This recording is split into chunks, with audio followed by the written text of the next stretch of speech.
सोनेरे कांगैया रुकमिन बाल समारली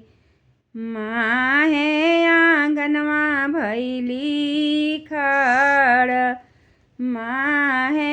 आंगनमा भैली खड़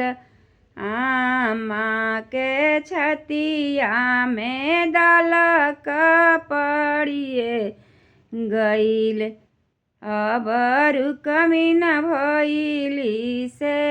आन आमा के छतिया में दालक पड़िए गईल अब रुकमिन भैले से आन अंगना बढ़ैते तू सलखोगे चेरिया राजा जी के लाबहू बोलाई राजा जी के लाबहू बोलाई पोथिया पढ़ैते तू राजा महाराजा रानी घर परलो हंकार पोथिया पढ़ते तू राजा महाराजा रानी घर परले हंकार पोथिया जे रखलन राजा बेल रे बबुल तर चली भैलन रानी के हंकार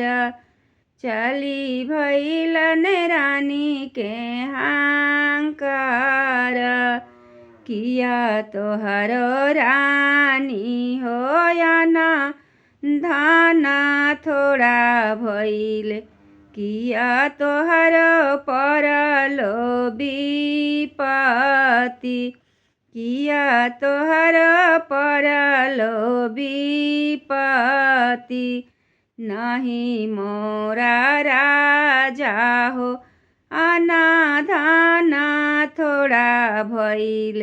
नहीं मोरा परले विपत्ति जेकराही घरे राजा धिया आशा कुमारी से हो कैसे सोवे नीरभेद जेकराही घरे राजा धिया आशा कुमारी से हो कैसे सोवे नीरभेद पूर्व खोजनी बर पश्चिमा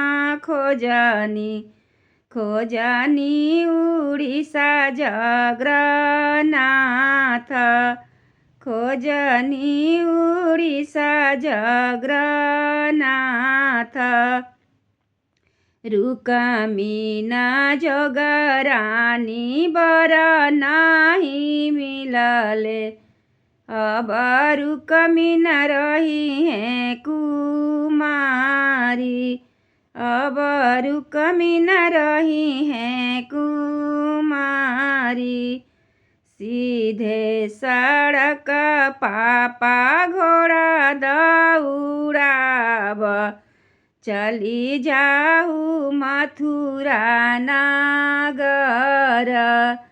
चली जाहू मथुरा नगर सीधे सड़क पापा घोड़ा दौड़ाब चली जाहू मथुरा नगर ओही जे मथुरा में कृष्ण कुमार कृष्णा पर तिलक चढ़ाव ओही जे मथुरा में कृष्ण कुमार उनके पर तिलक चढ़ाव रुकुमिना जोगे राजा कृष्ण वर सुंदर उनके पर तिलक चढ़ाव उनके पर तिलक चढ़ाई।